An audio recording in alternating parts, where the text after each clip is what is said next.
Anım günüdür bugün. Düşmənlərlə savaşda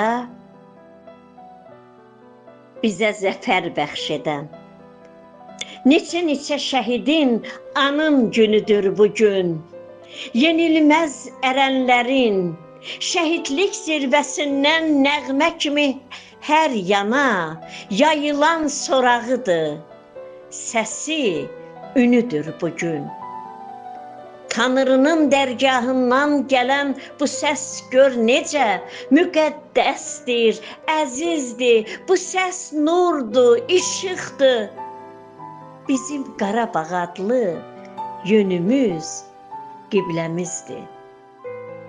Onu bizə bəxş edən şəhidlərimə rəhmət. Qazilərim var olsun.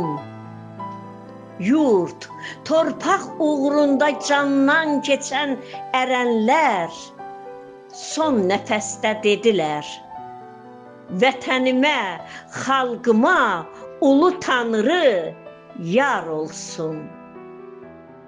Gözlərin aydın vətən, qələbə dastanını ərənlər öz qanıyla torpağın üstə yazdı.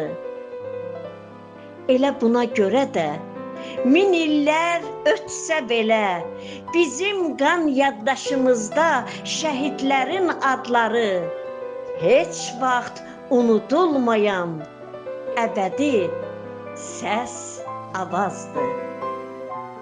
Şəhidlərin adları heç vaxt unudulmayan əbədi səs avazdır.